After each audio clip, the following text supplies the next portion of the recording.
Halo minasang, o genki desu ka? Catatan bahasa Jepangku kali ini tentang cara menyatakan kepemilikan benda. Contoh kalimatnya seperti ini. Kore wa Made-san no kabang desu. Ini adalah tas milik Made.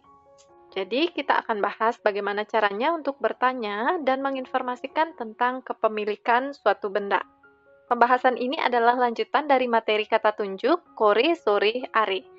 Jadi saya asumsikan di sini kalian sudah paham dengan penggunaan kata tunjuk tersebut. Bagi yang belum mengerti pemakaian kata tunjuk, kapan pakai kore, kapan pakai sore, kapan pakai are, coba lihat video saya yang sebelumnya, yang ini. Informasinya kalian bisa lihat di atas ini. Kalau kalian sudah benar-benar paham, baru lanjutkan video ini, biar tidak bingung, oke? Pada video saya sebelumnya, saya sudah pernah membahas beberapa kosakata tentang kata benda. Saya harap pada video kali ini kalian sudah ingat kosakatanya. Seperti ini ada keshigomo, enpitsu, monosashi, fudebaku, kabang, dan lain-lain. Saya tidak akan mengulangi lagi, tapi kalau kalian misalnya mau menghafal dulu, silahkan stop videonya pada menit ini. Kalau kalian sudah hafal, kita lanjutkan ke cara menyatakan kepemilikan benda. Oke, untuk menyatakan kepemilikan benda, itu gampang sekali kalau kalian sudah ingat kata bendanya. Kita lihat contohnya. Misalnya, kita mau bilang pensil milik Made. Pensil milik Made. Made-san no enpitsu. Dibalik-balik kayak gini. Di sini nama orangnya ditambahkan sang. Oke, pensil milik Made. Made-nya ditaruh di depan, tambahkan no, baru kata benda. Pensil milik Made. Made-san no enpitsu. Kita coba yang lain. Tas milik Dita. Gimana kira-kira bahasa Jepangnya? Ingat nama orangnya dulu, no, baru kata benda. Maka akan menjadi Dita-san no kabang. Dita-san no kabang. Bisa ya? Kita coba lagi. Misalnya, buku catatan milik Denny. Buku catatan milik Denny. Denny-san no noto. Denny-san no noto. Buku milik saya. Watashi no hon. Watashi no hon. Sampai di sini bisa kan? Tinggal kalian balik-balik namanya dulu, terus no, baru kata benda. No di sini menyatakan kepemilikan. Oke, kalau kalian sudah paham, kita akan lanjutkan lagi. Kita akan ke kalimat 1. Kalimat ini kalian bisa pakai untuk menyatakan kepemilikan benda. Misalnya, ini adalah tas milik Made. Ini adalah tas milik Made. Di sini kalimatnya pakai kata tunjuk ini. Nah, karena itu tadi saya di awal minta kalian untuk memahami dulu penggunaan kata tunjuk kore, sore, are. Videonya saya sudah informasikan tadi di awal, jadi kalau kalian sudah paham, pasti sekarang gampang untuk mengerti kalimat ini. Oke, kita fokus ke sini. Ini adalah tas milik Made. Ini bahasa Jepangnya adalah kore. Kalau tas bahasa Jepangnya kabang. Sekarang kita lihat kalimatnya. Kore wa Made-san no kabang desu. Kore wa Made-san no kabang desu. Masih ingat kan yang tadi yang menyatakan kepemilikan? Tas milik Made, bahasa Jepangnya dibalik. Made-san no kabang. Di sini kata tunjuknya, nama pemiliknya siapa, terus benda yang dimiliki apa. Kore wa Made-san no kabang desu. Ini adalah tas milik Made. Sampai di sini bisa dipahami ya? Kita coba latihan lagi. Misalnya, kita mau bilang, itu adalah buku milik Tika.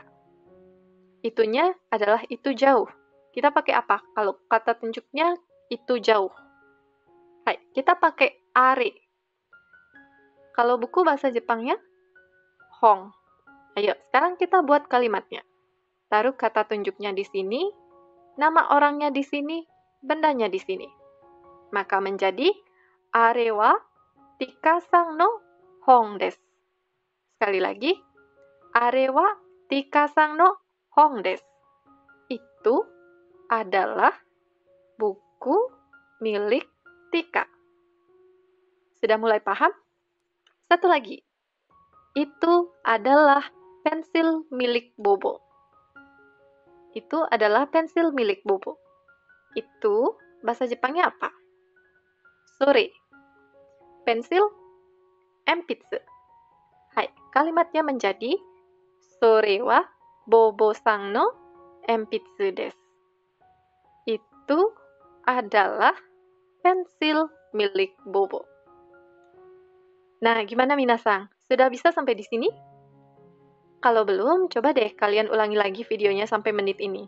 Tonton lagi sampai kalian benar-benar paham, baru lanjutkan. Belajarnya jangan ngebut, pelan-pelan aja sampai kalian benar-benar mengerti, oke? Kalau kalian sudah mengerti, kita akan lanjutkan ke kalimat yang lain. Oke, di sini ada kalimat 2. Kalian bisa pakai untuk menanyakan kepemilikan benda. Jadi, kalimat ini adalah kalimat tanya. Contoh, itu pensil milik siapa? Itu pensil milik siapa? Sore wa dare no enpitsu desu ka? Sore wa dare no enpitsu desu ka? Di sini kata tunjuknya kita pakai sore, artinya itu. Nah, kata tunjuknya nanti tergantung dengan letak bendanya ya.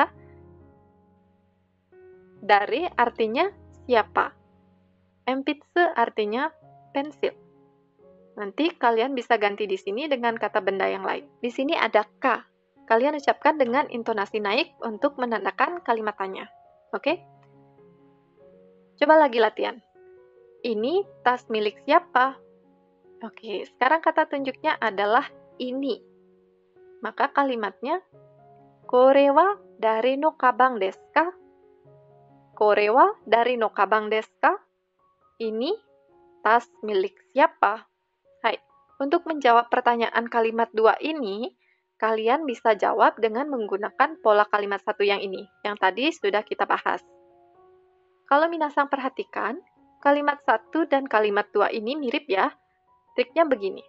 Ini kan kalimat tanya, kalimat 2 ini. Di mana kata tanyanya, nanti kalian di situ letakkan jawabannya. Coba perhatikan kalimat 2 ini. Kata tanyanya adalah dare. Artinya siapa? Maka jawabannya nanti diletakkan di sini juga, antara wa dan no. Kita lihat kalimat 1. Dare-nya diganti dengan nama orang. Dan karena kalimat tanya ditambahkan ka di belakang sini. Bisa ya? Nah, selain menjawab dengan pola kalimat 1 yang ini, pertanyaan kalimat 2 ini juga ada cara lain untuk menjawab. Kita akan bahas lagi selanjutnya. Misalnya nih, kalimat tanyanya seperti ini. Di sini kita lihat ada 2 orang yang berbicara. Anggap ini si A dan ini si B. Perhatikan bendanya. Di sini ada pensil. Pensilnya dekat dengan siapa? Dekat dengan si A apa si B? Pensilnya dekat dengan si B, tapi jauh dari si A. Makanya di sini si A bertanya pakai sore. Sore wa dare no enpitsu desu ka? Itu pensil milik siapa? Kenapa dia tidak pakai are di sini? Are itu kan artinya itu juga. Karena pensilnya itu nggak jauh dari mereka berdua, cuma jauh dari si A. Masih ingat kan pemakaian sore? Si A pakai sore karena pensilnya jauh dari dia, tapi dekat dengan lawan bicaranya, dekat dengan si B. Seandainya pensilnya dekat dengan si A, di sini misalnya pensilnya, maka si A akan pakai kore di sini, kore. Jadi nanti kata tunjuknya kalian sesuaikan seperti yang sudah saya jelaskan di video kata tunjuk sebelumnya. Kembali lagi ke pertanyaan ini. Untuk menjawab pertanyaan kalimat 2, ada banyak cara. Jadi nanti kalian bisa pilih. Jangan bingung dulu, kita bahas pelan-pelan, oke? Kita perhatikan cara menjawab yang paling atas. Ini adalah kalau kalian menggunakan pola kalimat 1, yang tadi kita sudah latihkan. Ada kata tunjuk, nama, dan kata benda. Jadi ceritanya, pensil ini milik si Doni nih. Pensil ini milik Doni. Jadi si B ini akan menjawab Kore wa Doni-san no enpitsu desu. Kore wa Doni-san no enpitsu desu. Kenapa si B menjawab pakai kore di sini? Karena pensilnya dekat dengan dia. Kenapa si A tadi pakai sore? Karena dia jauh dari pensilnya. Tapi si B dekat dengan pensilnya. Begitu ya, kata tunjuknya disesuaikan. Cara menjawab yang kedua. Kalian bisa hilangkan ini. Jadi, langsung Doni-san no enpitsu desu. Pensil milik Doni. Jadi, kata tunjuk dan wa dihilangkan.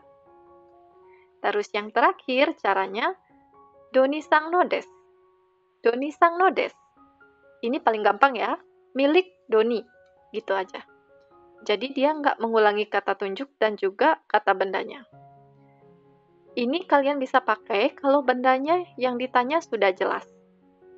Contoh, ini kan pertanyaannya sudah jelas ya. Itu pensil milik siapa? Jelas-jelas ini ditanya pensil. Kalian bisa jawab langsung. Milik Doni.